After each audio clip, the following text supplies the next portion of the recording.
Selamat pagi Bapak, perkenalkan saya Apoteker Intan, apoteker di Apotek Lima Farma. Apa ada yang bisa saya bantu? Selamat pagi Ibu. Saya ingin melulus resep.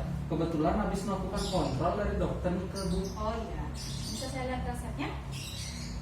Iya, saya cek dulu resepnya Bapak ya, dan saya lihat dulu obatnya. Bapak silahkan duduk dulu. Apakah benar ini resep atas nama Bapak Andika, usia 45 tahun, dengan alamat di perumahan Kampial Indah? Enggak, saya sendiri Andika. Saya ingin menebus resep saya sendiri Bu. Oh begitu. Begini ya Bapak, apa saja ya kalau saya boleh tahu, apa saja yang disampaikan oleh dokter selama pengobatan Bapak tadi? Tadi dokter sempat mengatakan saya mengalami asma kronis Ibu. Sebelumnya beberapa bulan lalu saya pernah berobat juga. Waktu itu dikatakan asma. Namun gejalanya akhir-akhir ini makin parah Ibu saya rasakan. Oh begitu. Apa saja ya perbedaan gejala yang Bapak rasakan terhadap sebelumnya, gejala sebelumnya dengan gejala yang akhir-akhir ini Bapak rasakan? Sebelumnya saya merasakan gejala sesak napas sekali seminggu atau kurang nih ke Ibu, dan diresepkan oleh dokter obat tablet. Tapi setelah obatnya habis saya nggak melakukan kontrol Ibu, malah maka akhir-akhir ini tuh makin buruk gejala yang saya rasakan itu Ibu. Pagi malam sesak napas, terus sering capek juga begitu Ibu. Oh begitu. Oh iya Bapak ya. Jadi di sini Bapak kemungkinan memang mengalami asma kronis ya Bapak. Jadi asma kronis itu dimana asma itu kan merupakan gejala peradangan ya Bapak ya. Peradangannya itu bisa disebabkan atau dipicu oleh alergen. Alergen itu adalah segala sesuatu yang mampu membuat Bapak alergi, tersensitasi saluran nafas Bapak sehingga dia membengkak. Kalau dia membengkak berarti jalur nafas Bapak menjadi lebih sempit. Nah, oleh karena dulu mungkin Bapak sempat mengalami asma, mungkin lebih ringannya Bapak ya. Tapi karena sekarang kita lihat lebih sering terulang gejalanya, lebih sering, maka bisa dikatakan dia asma kronis. Terutama Bapak juga sempat berhenti mengalami itu ya Bapak ya. Nah, jadi sekarang sebaiknya gimana nih Bu untuk mengembalikan kondisi saya gitu? Jujur saya sangat terganggu ini, apalagi saya punya tanggungan di mana biar bisa cepat kerja dengan kondisi semula gitu Ibu. Oh, Bapak, jadi Bapak diresepkan 2 obat ya Bapak ya. Saya jelaskan dulu yang pertama, ini namanya Ventolin Inhaler. Jadi Ventolin Inhaler ini isinya salbutamol. Ya, salbutamol ini berfungsi untuk pelega. Ya, nanti berfungsi untuk pelega saluran nafas Bapak. Jadi ketika ada serangan, kan saluran nafas Bapak akan terhimpit gitu ya Bapak ya. Jadi ini untuk peleganya. Nah, kemudian yang kedua, Bapak diberikan Budimek Inhaler. Budimek Inhaler itu mengandung budesonid. Ya, budesonid ini yaitu berfungsi sebagai controller. Ya, controller itu yang dimaksud adalah sebagai pengontrol untuk mencegah kekambuhan dari asma Bapak. Seperti itu Bapak.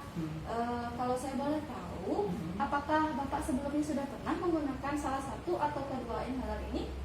Sebelumnya belum pernah saya pakai inhaler ini Bu, hanya diresepkan obat minum saja. Gimana cara penggunaannya nih Bu? Oh gitu, baik. Kalau seperti itu, saya akan jelaskan mengenai cara penggunaan serta aturan pakainya sesuai resep ya Bapak ya. Mohon disimak baik-baik. Jadi ini saya akan jelaskan dulu bagian-bagian inhaler ya. Yang pertama kita lihat ini kanister ya, dan sini tutup inhalernya, tutup bagian atas inhaler, ini kanister, di sini mengandung suspensi obatnya ya. Kemudian di sini ada plastic holder, di sini sebagai pelindungnya ya, bagian plastik di sini. Nah kemudian di sini mouthpiece namanya. Jadi bagian mouthpiece ini yang nantinya akan masuk ke mulut saat obat itu disemprotkan ya. Kemudian kita lanjut dulu dengan cara penggunaannya ya. Yang pertama, Bapak harus pastikan tangan Bapak bersih ya. Jadi Bapak bisa cuci tangan atau gunakan hand sanitizer ya. Kemudian setelah itu Bapak bisa buka dulu bagian mouthpiece-nya. Bapak buka bagian tutup mouthpiece-nya. Kemudian Bapak kocok dulu 3-5 kali ya. Ini penting untuk menghomogenkan obatnya ya. Setelah itu, setelah Bapak buka bagian mouthpiece-nya, Bapak letakkan inhaler ini tegak lurus antara jari-jari dengan ibu jari. Nanti jari-jari Bapak taruh di tutup inhalernya. Kemudian ibu jari Bapak letakkan di bawah mouthpiece-nya. Setelah itu kemudian Bapak persiapkan dulu ya. Jadi Bapak di sini harus bernafas dulu ya, dongakkan kepala. Bapak tarik nafas, hembuskan sebanyak-banyaknya sampai Bapak siap. Bapak ambil posisi tegak. Kalau Bapak duduk, Bapak harus duduk dengan tegak ya.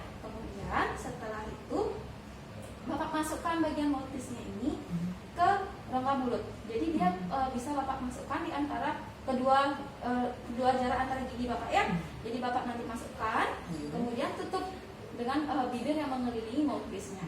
Jadi dia tertutup rapat. Jelas? Sampai sana.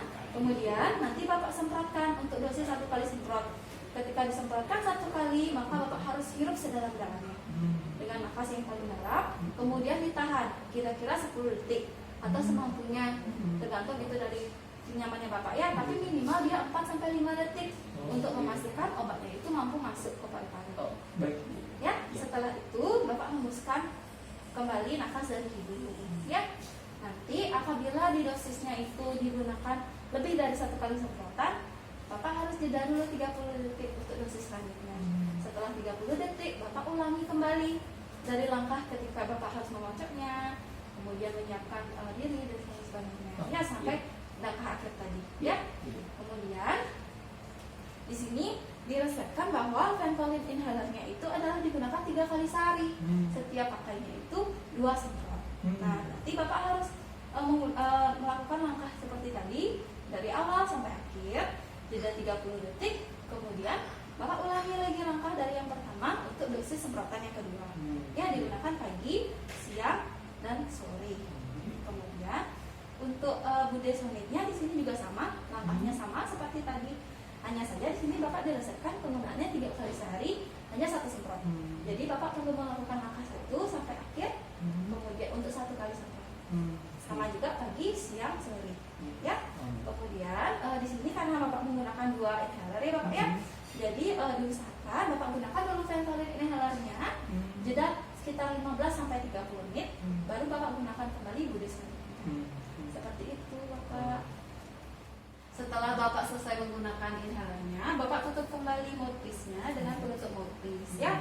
Kemudian Bapak dapat simpan dulu ya, simpan inhalernya ini di suhu ruangan ya, terhindar dari cahaya matahari. Sebaiknya sih di kotak obat ya. Kemudian Bapak kumur-kumur ya, setiap selesai penggunaan inhaler lebih baik Bapak kumur-kumur untuk menghindari infeksi jamur pada rongga mulut. Setelah itu sudah jelas untuk penyampaian cara penggunaannya Bapak? Oke, untuk saya sudah jelas Ibu. Kalau begitu, apa boleh saya minta Bapak untuk mengulangi langkah-langkahnya supaya untuk memastikan kembali apa ada yang kurang penyampaian yang saya sampaikan tadi? Ya, silakan. Oke, jadi berdasarkan resep saya mendapatkan 2 obat Ibu. Ventolinnya untuk pelega yang saya pakai, dan juga budesonide-nya atau budimec-nya ini untuk pemeliharaan jangka panjangnya. Nah, selanjutnya untuk penggunaan inhalernya ini, pertama pastikan tangannya harus bersih menggunakan hand sanitizer ataupun cuci tangan. Selanjutnya dibuka mouthpiece-nya, kemudian dikocok inhalernya 3-5 kali dan dipegang dengan cara ibu jarinya itu di bawah mouthpiece-nya, sedangkan jari-jarinya tegak dengan ibu jarinya seperti ini. Kemudian kepalanya mendongak ke belakang dan pastikan tegak lurus.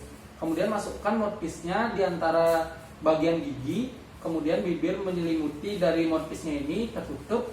Kemudian dipencet kanisternya, ditekan sambil menghirup nafas dalam-dalamnya nih Bu ya, sekitar 4-5 detik ataupun kalau bisa sampai 10 detik. Kemudian setelah itu dilepaskan, habis itu dikeluarkan nafas melalui hidung ya Bu, sambil mengeluarkan inhalernya secara perlahan. Kemudian inhalernya ini disimpan sebaiknya di kotak obat, terhindar dari cahaya. Habis itu setelah menggunakan disarankan berkumur. Itu nggak Ibu? Iya betul. Apabila penggunaannya sudah jelas, saya akan menjelaskan mengenai cara pembersihannya ya. Inhaler ini lebih baik dibersihkan 1 kali seminggu. Cara pembersihannya bisa Bapak bersihkan bagian mouthpiece-nya ini dengan menggunakan lap berisi air hangat, atau Bapak bisa alirkan air dengan cara terlebih dahulu melepaskan kanister, kemudian alirkan air dari sini sehingga keluar dari sini. Itu lebih baik seminggu sekali. Ya, apakah ada yang Bapak tanyakan kembali? Sudah jelas Ibu. Ya, apabila sudah jelas, apabila boleh saya sarankan, lebih baik Bapak melakukan kontrol kembali setelah 4 minggu dari hari ini untuk memastikan kondisi kesehatan Bapak.